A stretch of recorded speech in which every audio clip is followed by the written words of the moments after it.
Hello guys and welcome back. So in this section we are going to see what a variable is and different types of data types in Python. So as discussed in the previous video that a variable is just like a container, so it can store any value. The value can be either a numeric value, a string value, or it can be a list, a tuple, or in Python you can say object. So if you are not aware about the list, tuples and objects in Python, so you don't have to worry, because in the upcoming videos we are going to cover each data type in detail. So in this video we are going to cover the numeric data types. So under numeric types we are going to first see integer data type. So in Python you don't have to uh, define or declare which type of data type you want to use. Python is smart enough so it can uh, identify on its own which type of value we want to assign to a variable. For example, if I am declaring a variable here a and assigning it a value of 3, so 3 is basically an integer. So what we can do here is we can just use the type function. So what this type function does is it tells us which type of data or which type of variable this a is. So we can just write the value or the name of the data inside of this type function, and we can just run using command or control B. So you can see here that it tells us that it is a type of integer. So this 3 is an integer, so it on its own it decides which type of value we are trying to assign to the variable.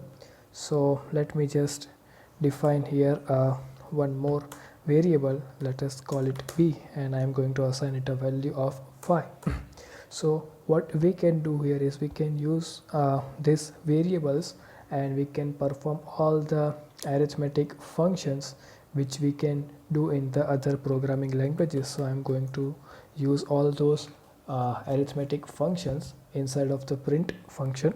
So with what I am going to do is I am going to just write one print statement, and I am going to copy paste this. So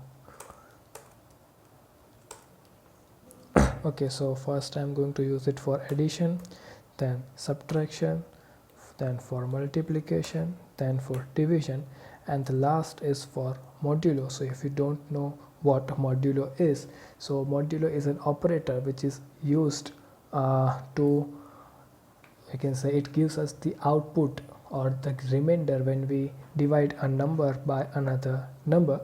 So I'm going to build this system. So let me just resize it, and you can just build the system using command B or control B. So you can see here the results.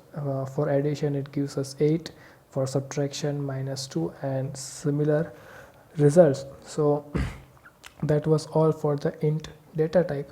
So if we want to use a float data type, we just have to use this notation, or you can say if we want 3 to be represented in the form of a float, then we can write it as 3.0 or 3.0.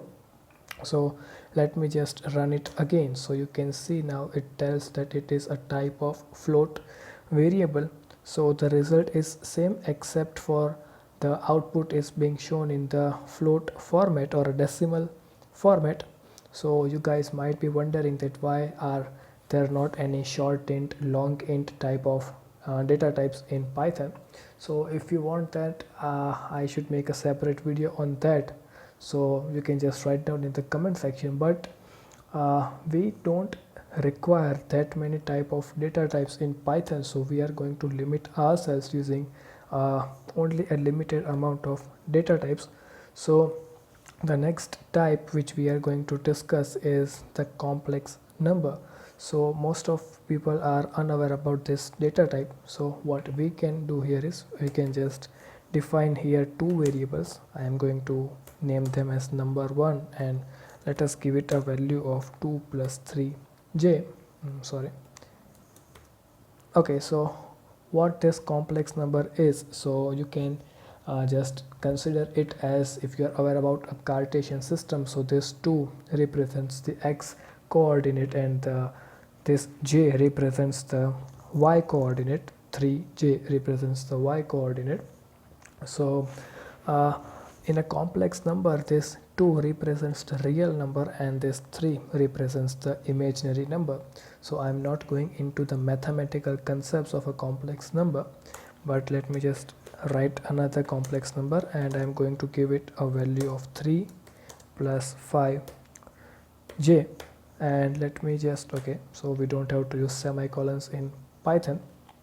So what I am going to do here is I am going to just comment out all this. You can just select and press Ctrl / so it is going to be commented. So now what we can do here is we can perform all the functions, arithmetic functions on this complex data type, complex number data type.